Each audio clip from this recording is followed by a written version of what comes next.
uma aula de sociologia com o professor Jusemir.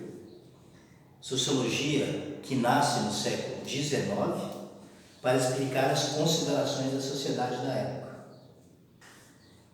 É importante a questão que quando a gente olha para os fundamentos de sociologia, a gente também tem que necessariamente falar dos clássicos, que é o tripé da sociologia, que é o Emile Durkheim, o Max Weber e Karl Marx.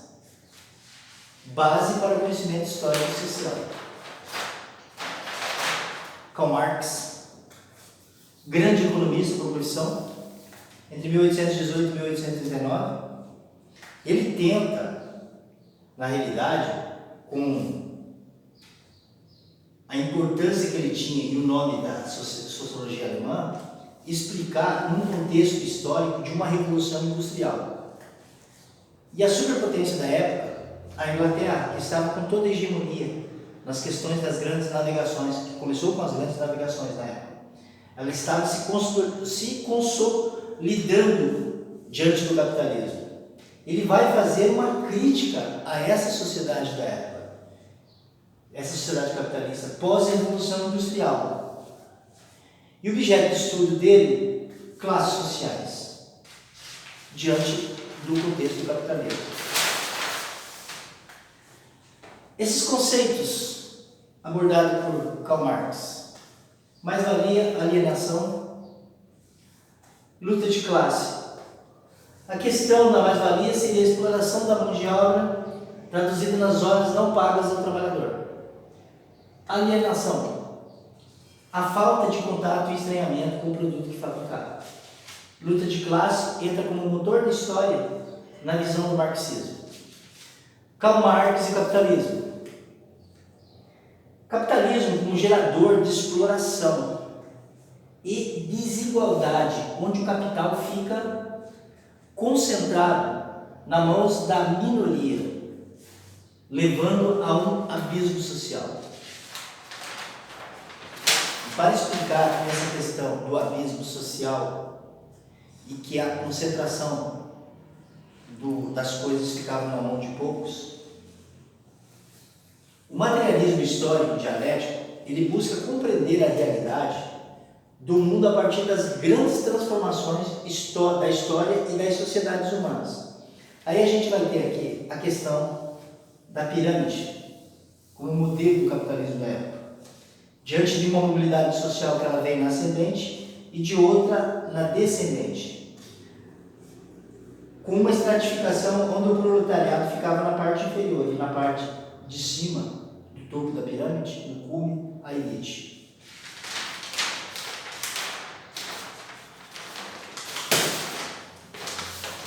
Marxismo, socialismo científico, concepções das teorias de Marx e Engels.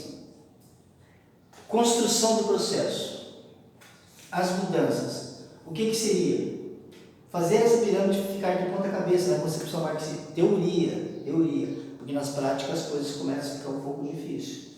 Onde os proletariados iriam socializar e construir uma sociedade diferente. A concepção dele, quando virasse essa pirâmide, aqui essa sociedade teria mais tributos e mais direitos reconhecidos, quando elas viram. A justificativa dele, porque os mesmos conhecem os problemas da sociedade. Embora tal teoria necessita de uma revolução. E essa grande revolução, com as suas ideias, supostamente, daria certo no berço do capitalismo, que era a Inglaterra. Mas como houve a Revolução Russa de 1917, ela ficou só num contexto de transição. Isso é o que os grandes teóricos falam. Nesse contexto de transição. Esse assunto foi abordado bastante no século XX. Cria suas teorias através de críticas pós-revolução industrial. Essas teorias ficaram mais significativas no século XX, que ficou sobre dois modelos, o modelo capitalista e o modelo socialista na época, principalmente após a Segunda Guerra Mundial. O marxismo, o socialismo científico, a partir do capitalismo, passa pelo socialismo, chegar ao comunismo.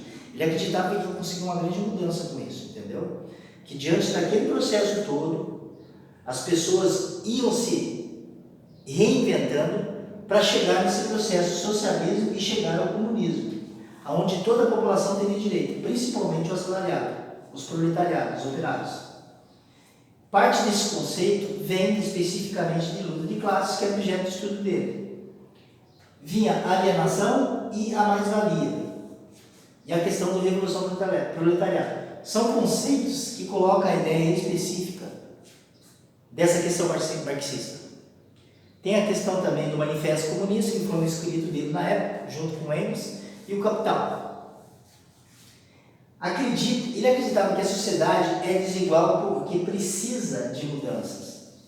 E essas mudanças vão acontecer, na realidade, a partir de um momento que os próprios proletariados, através de um grande movimento, conseguiriam chegar nas suas grandes considerações de mudança. Mas isso a gente vê que não se concluiu. Por quê? Teve também a questão da Revolução Russa, onde Stalin, Trotsky e Lenin estavam envolvidos, e as questões dos sindicatos da época. Através dos tempos, a gente vê que quando se explica num contexto desse, do capitalismo, que diante de dois modelos, capitalismo e socialismo, diante de uma guerra fria da época, era uma guerra fria das questões teóricas da época.